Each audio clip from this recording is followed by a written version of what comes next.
Hi, everyone. Welcome back to Authors on the Air. I'm your host, James Latwell, and we have with us today Carl Vonderau. He's the author of Saving Myles. It's a fantastic thriller that I think you'll get a kick out of. And Thank you.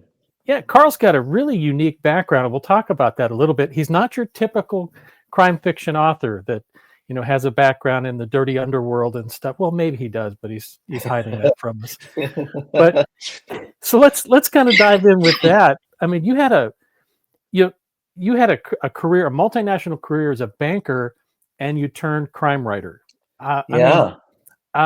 what made you make that transition from the corporate world to our little side of the darkness? Well, you can never tell what's in a banker's mind. So I was doing crime fiction in secret for a Yeah. long time. Rather than doing the actual crimes, I just invented them on the page as much as I could. So it was fun, and the banking world offers a whole host of possibilities for crime writing, right?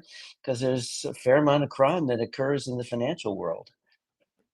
Yeah, I mean, if I understand right, you were involved in, not you, but you were kind of involved in the investigation of money laundering and that kind of thing. Did that kind of spark an interest in maybe writing fiction on some of those things? No, well, I actually didn't do any money laundering. I did a lot of international, and I had a few cases where people tried to do money laundering through me. And but to get up to speed on money laundering, I actually went to an organization called Association for Certified Anti-Money Laundering Specialists. Boy, Jeez, there's one that rolls off the tongue, doesn't it? Um, a little bit. yeah, a little bit.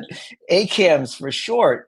And they train bankers, they train people in the brokerage industry, anybody in financially, how to spot money laundering and to prevent it, because the big banks have lost millions and millions of dollars from fines because they've overlooked this stuff. So, I learned a lot of stuff there, and they probably wondered if I was really a writer or whether I was from the cartel trying to get my chops up.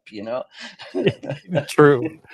So did you start writing crime fiction while you were still in banking, or was that something I you did. I did you? did. Yeah. Okay. Yeah. Yeah. And I didn't tell anyone because I didn't think it would be great for my career. And afterward, here's a story. Afterwards, I stopped banking and I met this woman at a coffee house who I hadn't seen for maybe 8 years. And she was the senior vice president of one of these banks. And she says, "Well, what are you doing now?" And I said, "Well, I'm a writer and I've published a book." And at this point, it was Murderabilia, right? The Hmm. book, and she said, "Well, oh, that's great. I'm going to buy your book. What's it about?" And I said, "Well, it's about a banker for the very wealthy whose life is torn apart when he is accused of being a serial killer like his father." And she said, "Oh." I don't think she ever bought the book. Those are words every author loves to hear. Oh, Yeah. Oh. yeah.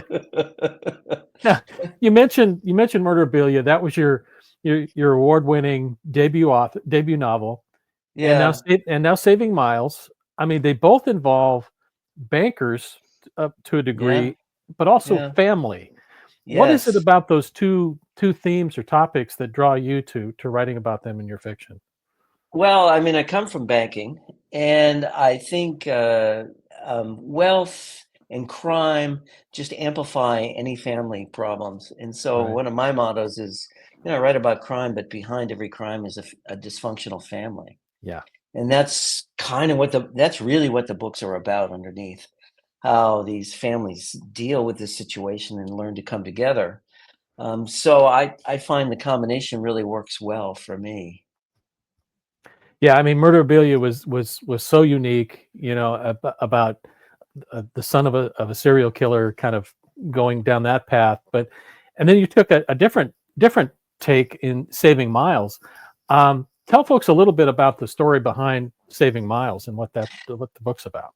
Yeah, yeah. Well, I mean, 20 years ago, we had to send my son to a residential treatment center, Hmm. and he's fine now. But it took me 20 years, and I wanted to write about it, and he gave me permission. So I wanted that to be a backstory that underlies everything in the book. Mm. And then I combined that with, nobody had done much about the mechanics of money laundering. So I thought that would be good to include there. And I come from a multinational background. I lived in Montreal for 15 years. I worked in Latin America a lot. I worked in North Africa. So I wanted to combine all of that into a crime in this book. But underlying everything is this family that's torn apart because they've had to send their very difficult teenage son to this treatment center, and it's blown the marriage apart. Right. By the time he comes back, the two parents are separated. There's a lot of rancor between them. The husband's a star and banker, and the wife is working for a nonprofit who helps children. The son seems to have been totally cured, but then he sneaks off to Mexico to do a drug deal and gets kidnapped. Now they've spent all their money, and so how are they going to, save their son a second time?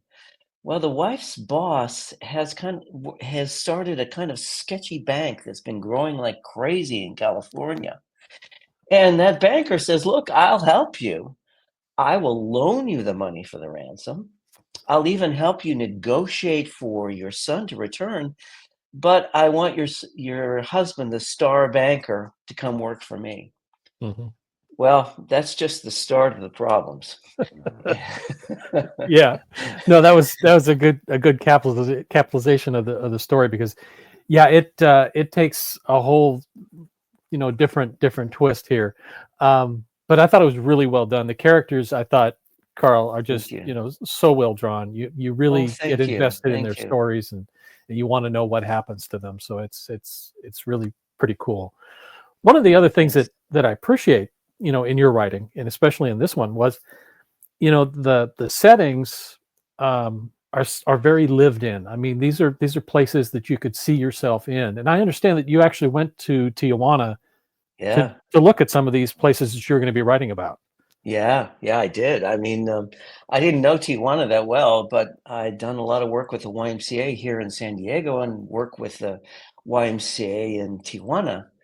So I asked, some guys there to help me pick out some settings, like where might somebody be kidnapped, you know? And so they took me to this place where it was like 20 bars, and they all had different kinds of music, and it swelled over in waves from bar to bar to bar.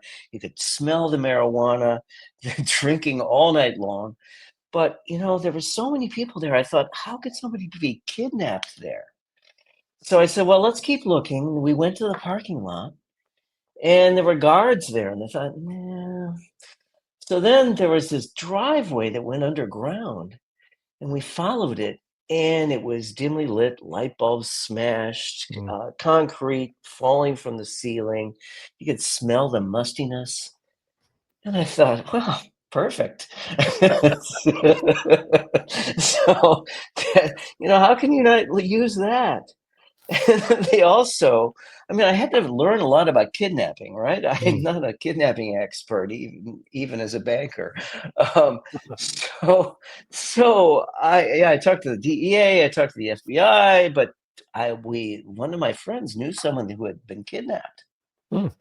And so we went to talk to this guy, and his family owned these taquerias in Tijuana, and he says, "Yeah, I was kidnapped, and the people who kidnapped me were from my own barrio. I knew who they were." Wow. And I said, "Oh my God, that's terrible." He says, "Well, my family couldn't get the money together fast enough, so they cut off his toe and sent it to them." These are people he knew. I mean, the kidnapping industry is just brutal, and Yeah. many times they will kidnap somebody, take the money, and kill the victim, because no witness is that way. And the FBI can't even negotiate for you. They can't do anything except maybe listen in on calls, maybe help the local police identify where the victim might be held, but not much unless there's a murder or somebody really high profile. So that's the Mm. kind of dilemma people are in when someone's kidnapped in Tijuana. Yeah, I love it. And you bring a lot of that in the book where these different agencies kind of come in, and they're all using these people for their own purposes. I mean, everybody's Yeah. just using each other, and it's just you know, who do you trust when you're in that situation? Yeah, yeah. Well, and then you've got a cartel family, Hmm. which is, the second family, and they've got their own family dynamics, right? The husband is running this bank. He's left Montreal for reasons nobody is quite sure of, Right. and he's kind of a new age guy trying to find redemption for something he's done in his life. So you've got that kind of conflict with him, and I thought he was probably the most complicated character to write. And he's married to the wife of a cartel family. And she's very cut and dry. The rules in life are your kids must survive and they must have a better life than you do. And Yeah. that's it. That's what it is. Then they have a star daughter who I thought was an interesting contrast to the troubled teenage son because she's going to Stanford and the daughter of the cartel people. Yep. So that was fun to write. So you know that it's a complex plot, but it's handled really well. What what was the most difficult part for you as an author in Yeah. putting this story together? I think the different voices were very difficult. I started with just one voice, the banker, which, Hmm. I come from that background, and that wasn't too difficult. Then I had to write the wife, and how do you love a character who kicks her husband out of the house, has an affair with a man 12 years younger? So, I did a lot of research on that and talked to people and So you had an like affair to get through this. no. Well, here's the story. My my Here's my a wife story.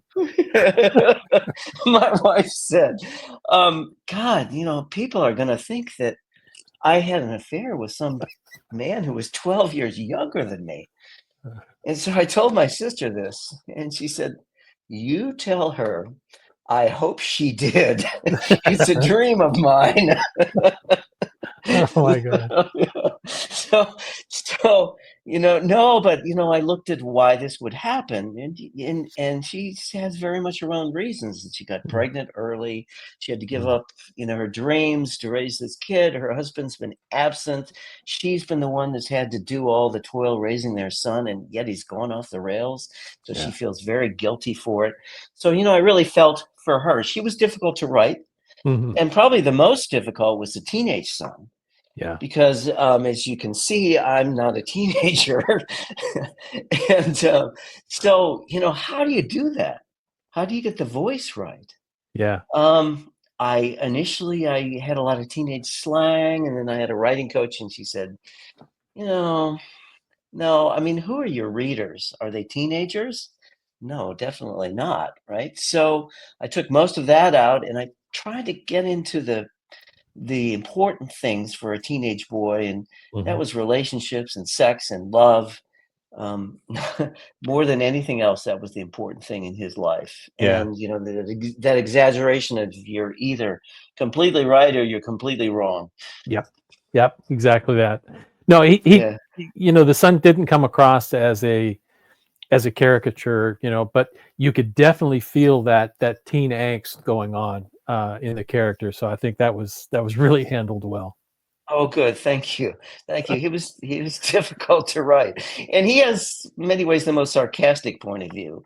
So Yeah. that's kind of fun to write too. But typical teenager. True. Very true. But So but where can folks find you in well, events and stuff coming up? yeah, yeah. I've got my own website, www.carlvondero.com. I have a newsletter I do, and in each newsletter, I portray an actual financial crime that occurred somewhere. So you get to learn about that.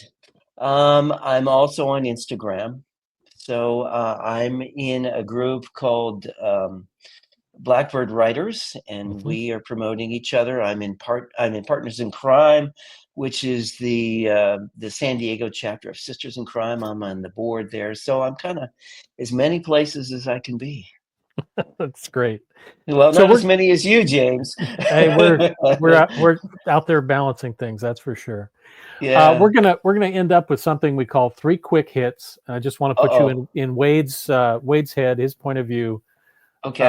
and just answer three quick questions. Okay. What's his favorite drink? What's his cocktail of choice? Oh, geez. I think it's scotch. I can see that with him. Sure. Yeah, How about his yeah. his music? What does Well, Wade actually, listen take to? that back. It's wine. It's wine. Wine. It's definitely wine. Yeah, yeah. What's the music he listens to? Hmm. He likes jazz. He likes classical. Okay. And Some finally, folk. yeah. Finally, Yeah. then, what's Wade's greatest fear? That he won't be a good father. Hmm. Yeah, that kind of Yeah. sums it all up. Yeah. Folks, we've been talking with Carl Yeah. Vonderau, the author of Saving Myles. You want to go check this out? It's really well done, complex plot, and Carl will surprise you with this story. So check it out if you have a chance. Carl, it's been Well, great to see you again. it's been great here. Thank you so much for doing this, My James. pleasure, buddy. And we'll see Yeah. you again soon on the road. All right. See you there. All right, take care. Bye.